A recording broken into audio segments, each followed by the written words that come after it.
এক সুগম পথ প্ৰশস্ত কৰিবৰ বাবে শ্ৰীমদ ভাগৱত পুৰাণ অসমীয়া জনজীৱনত বা সমগ্ৰ ভাৰতীয় জনজীৱনত এক সুদূৰ প্ৰভাৱ ই বিস্তাৰ কৰি আছে। আমি প্ৰথম স্কন্ধত যেতিয়া সোমাম তেতিয়া আমি দেখো য'ত মহাভাৰত শেষ হৈছে তাৰ পৰাই শ্ৰীমদ ভাগৱত পুৰাণ আৰম্ভ হৈছে।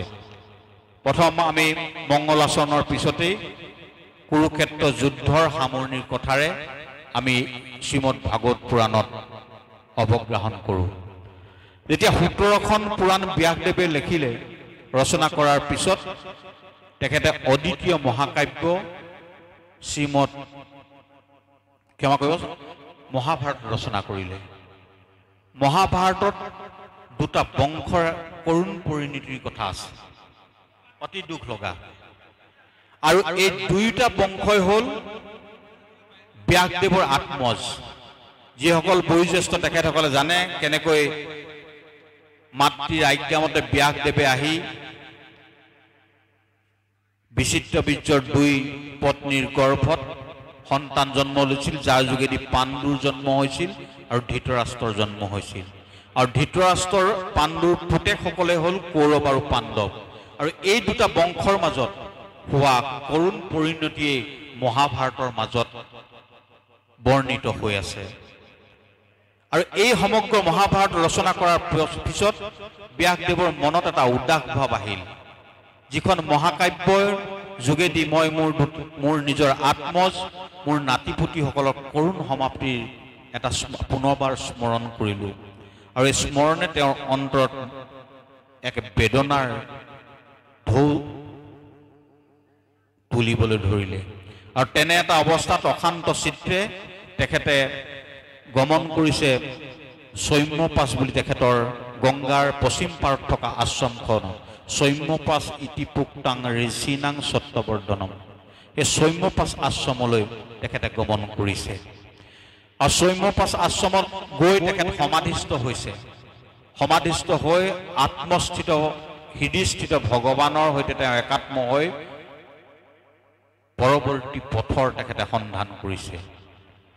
আৰু সেই মুহূৰ্ততে তেওঁৰ অন্তৰাত্মাই তেওঁক অৱগত কৰিলে সন্তৰ আগমনলৈ অপেক্ষা কৰা, অৰ্থাৎ সন্তৰূপে তাত প্ৰৱেশ কৰিব দেৱৰ্ষি নাৰদ। সৌম্যপাছ আশ্ৰমতে দেৱৰ্ষি নাৰদ আহিছে। নাৰদে তাতেই তেখেতক উদাস মনৰ পৰা মুক্তি দি চতুশ্লোকী ভাগৱতক বিপুলীকৃত কৰি বিস্তৃত ৰূপত বৰ্ণনা কৰিবৰ বাবে তেখেতক অনুপ্ৰাণিত কৰিছে। আৰু সেইমতেই 18,000 শ্লোকৰ মাজত শ্ৰীমদ ভাগৱত পুৰাণ ৰচনা হৈছে। কিন্তু ইয়াৰ প্ৰথম স্কন্ধৰ প্ৰথমতেই আৰম্ভ হৈছে ভাগৱত ধৰ্মৰ এটা অভূতপূৰ্ব ঘটনাৰে। সমগ্ৰ ভাগৱতখনৰ ক'তো আপুনি নাপায় যে ৰাতিপুৱা ইমান বজাত উঠি ইমানবাৰ ভগৱানৰ নাম ল'লে, দুপৰীয়া ইমানবাৰ নাম ল'লে, সন্ধ্যা ইমানবাৰ নাম ল'লে, এনেদৰে এটা জীৱনচৰ্যা পৰিচালিত কৰিলে ভাগৱত ধৰ্ম সিদ্ধ হ'ব, এনেধৰণৰ কোনো কৰ্ম ইয়াৰ পিছত নাপায়। ব্যৱহাৰিক জীৱন যাত্ৰাৰ মাজত প্ৰতিটো কামৰ মাজত ঈশ বুদ্ধিতাই যুক্ত হৈ চিত্তক যদি একাগ্ৰ চিত্তে কৰ্মৰ ফলৰ পৰা আঁতৰাই ঈশ্বৰত সমৰ্পণযুক্ততাই যদি কাম কৰিব পাৰে, প্ৰতিদিনে কৰা ব্যৱহাৰিক কৰ্মৰ মাজেদিয়ে ভাগৱত ধৰ্ম সাধিত হ'ব। প্ৰথম ভাগৱত ধৰ্ম কৰিছে ইয়াত দ্ৰৌপদীয়ে প্ৰথম স্কন্ধত।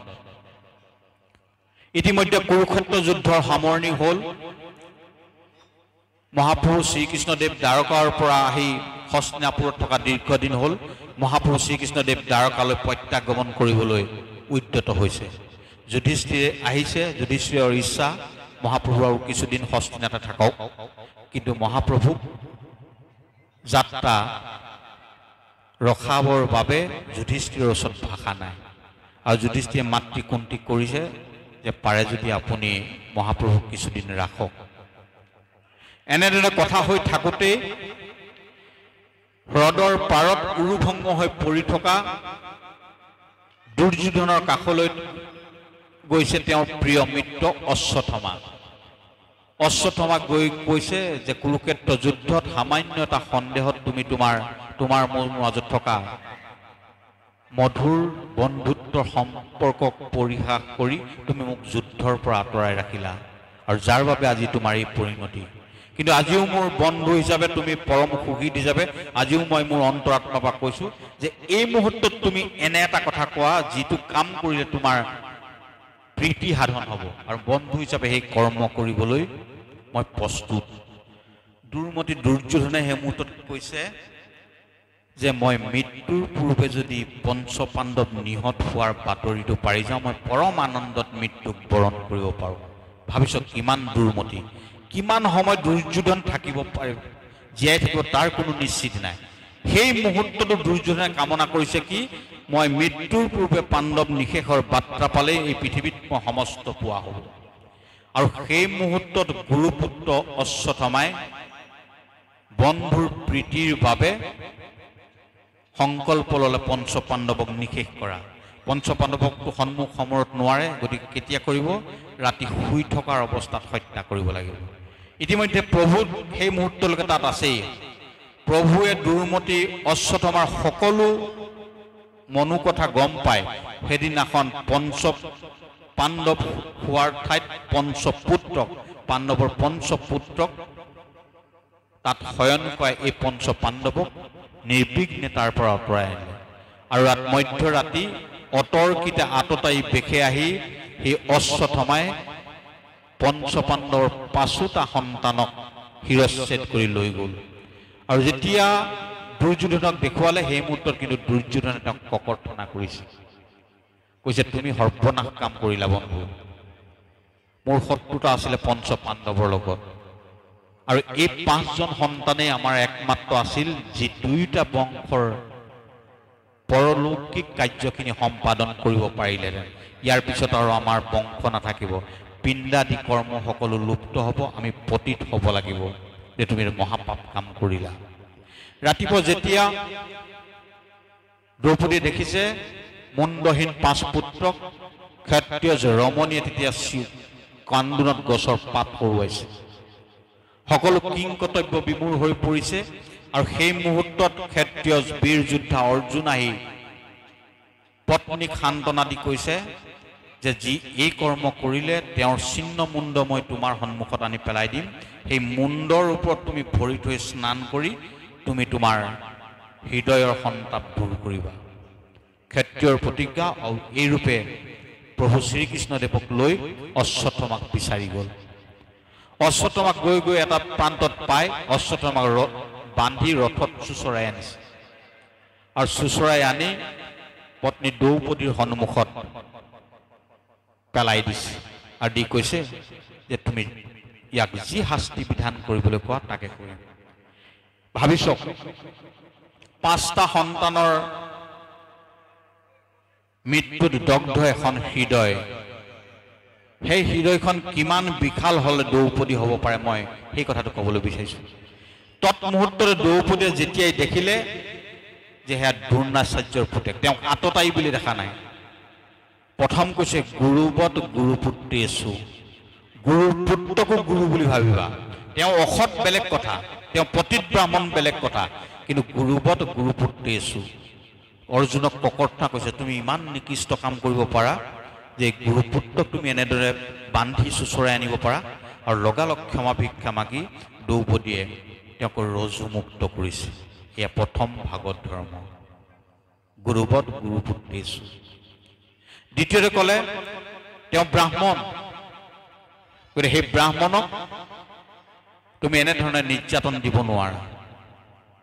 এইদৰে কথা পাতি থাকোঁতে ভীমে কৈছে নহয়, ই ৰাতি শুই থাকোঁতে আততায়ী বধত পাপ নাই।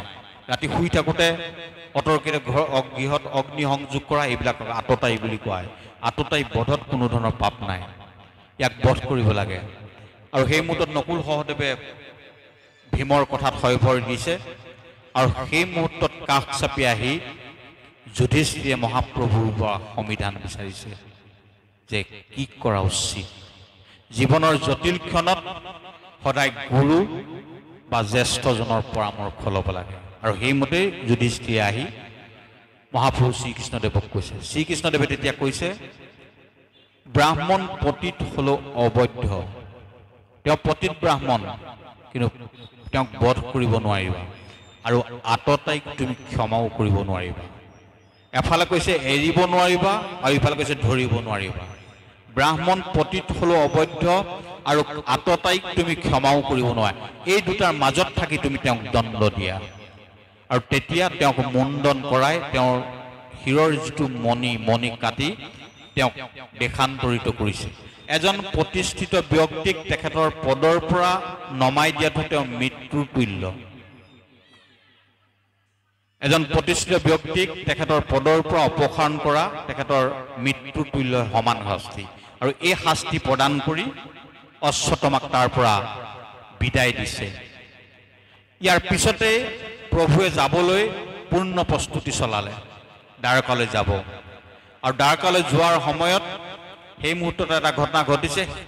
এই যে মণি কাটি তেওঁক নিৰ্বাসন দিয়া হ'ল, এটা ক্ৰোধান্দ বাঘৰ দৰে অশ্বত্থামাই পাণ্ডৱৰ অকল্যাণ কামনা কৰি চিন্তাত বিভোৰ হৈ থাকিল। আৰু সেই মুহূৰ্তত তেওঁ গম পালে যে উত্তৰা গৰ্ভাৱতী হৈ আছে। অভিমন্যুৰ পত্নী উত্তৰা গৰ্ভাৱতী হৈ আছে। তেওঁৰ গৰ্ভত পাণ্ডৱৰ বীৰ্য ধাৰণ কৰি আছে। গতিকে মই পাণ্ডৱৰ শেষ সন্তানো নাৰাখো এই বুলি ভাবি ব্ৰহ্মাস্ত্ৰ মাৰিছে। যেতিয়াই ব্ৰহ্মাস্ত্ৰ নিক্ষেপ কৰিছে সেই মুহূৰ্তত উত্তৰাই দৌৰি আহিছে প্ৰভুৰ শ্ৰীচৰণলৈ আৰু আহি কাতৰভাৱে প্ৰাৰ্থনা কৰিছে। এটা কথাই কৈছে যে যদি মোৰ মৃত্যু হয় তাত মোৰ কোনো আপত্তি নাই, কিন্তু মোৰ যিটো গৰ্ভস্থ সন্তান সি পৃথিৱীত ভৰিয়েই দিয়া নাই, সি নিষ্পাপ। হে প্ৰভু, তুমি মোৰ কল্যাণ সাধন কৰিব লাগে, অন্ততঃ এই গৰ্ভস্থ শিশুটিক তুমি ৰক্ষা কৰিব লাগিব। আৰু মই জানো তুমি ভকত বৎসল ৰূপে সেই সন্তান দি কেতিয়াও অকল্যাণ নকৰা। আৰু তেতিয়া উত্তৰাৰ কাতৰ প্ৰাৰ্থনাত প্ৰভুৱে অঙুষ্টমান হৈ শংখ চক্ৰ কৌমুদকী গদালৈ উত্তৰাৰ গৰ্ভত গৈ ব্ৰহ্মাস্ত্ৰৰ পৰা সেই শিশুটিক ৰক্ষা কৰিছে। কেওফালে কৌমুদকী গদালৈ তেখেত এটা ৰক্ষা কৱচ বনাইছে। ইতিমধ্যে সন্তানটি 9 মাহ চোঁ হৈছে, অৰ্থাৎ 5 মাহত পঞ্চমীত খোৱাৰ পিছৰ পৰাই তেওঁৰ মাজত জীৱ সঞ্চাৰ হ'ল। পৃথিৱীলৈ আহোঁ আহোঁ কৰি থকা এটি সন্তান।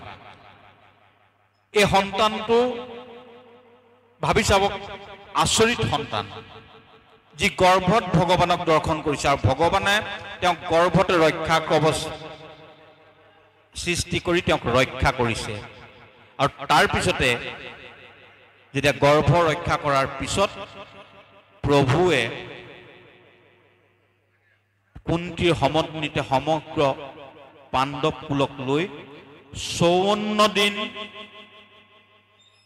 কুৰুক্ষেত্ৰ প্ৰান্তত অপেক্ষা কৰি থকা ভীষ্ম পিতামহৰ কাষলৈ গৈছে।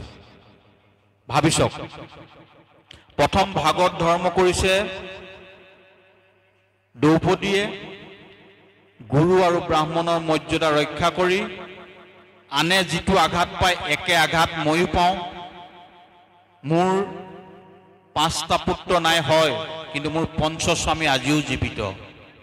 কিন্তু যি অশ্বত্থামাৰ পিতৃক ইতিমধ্যে বধ কৰা হৈছে দ্ৰোণাচাৰ্য, সেই দ্ৰোণাচাৰ্য পত্নী কৃপিয়ে দ্ৰোণাচাৰ্যৰ মৃত্যুৰ লগে লগে সতীত যাব লাগিছিল, অৰ্থাৎ দ্ৰোণাচাৰ্য চিতাত উঠি পতিৰ অনুগমন কৰিব লাগিছিল। কিন্তু তেওঁ একমাত্ৰ ৰৈ থাকিল পুত্ৰৰ মুখ দৰ্শন কৰি। আজি যদি সেই অশ্বত্থামাক হত্যা কৰা হয় তেতিয়াহ'লে সেই গুৰু মাতৃৰ কি কষ্ট হ'ব, সেই গুৰু মাতৃকো বধ কৰাৰ দৰে হ'ব। এই যিটো সহমৰ্মিতা, এইটো হ'ল ভাগৱত ধৰ্ম।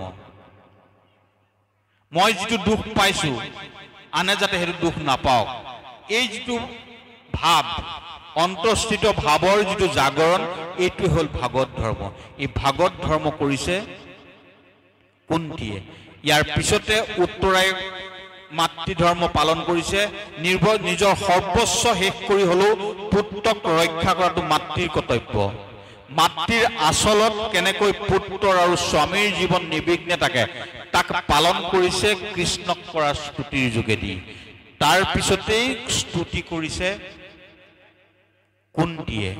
এই সমগ্ৰ ঘটনাৰ পিছত কুন্তীয়ে নিজৰ ভতিজাকক কৃষ্ণ আৰু কুন্তীৰ মাজত সম্পৰ্কটো হ'ল পেহী আৰু ভতিজাক পেহীয়েকে ভতিজাকক স্তুতি কৰিছে তুমি এই পুৰাণ পুৰুষ তুমি এই সৃষ্টি স্থিতি প্ৰলয়ৰ একমাত্ৰ গৰাকী তুমি অনাদি তুমি অনন্ত আৰু তুমি সৰ্বব্যাপ্ত এই বুলি স্তুতি কৰি কৰি কৰি কৰি তাতে সন্নিৱিষ্ট কৰিছে যেটো আমাৰ মহাপুৰুষজনাই কীৰ্তনৰ আৰম্ভণিতে উল্লেখ কৰিছে কৃষ্ণায় বাসুদেৱায় দৈৱকী নন্দনায় নন্দ গোপকুমাৰায় গোবিন্দায় নমো নমঃ এই যে আমি কীৰ্তনত যেটো শ্লোক গাওঁ হেতু কুন্তি মুখৰ শ্লোক আৰু সেই কুন্তিৰ শ্লোকৰ মাজতে কৃষ্ণ বস্তুৰ সাৰমৰ্ম প্ৰকাশ পাইছে এইটো ভাগৱত ধৰ্ম তাৰ পিছতে মহাপ্ৰভুৱে সকলোকে লৈ ভীষ্মৰ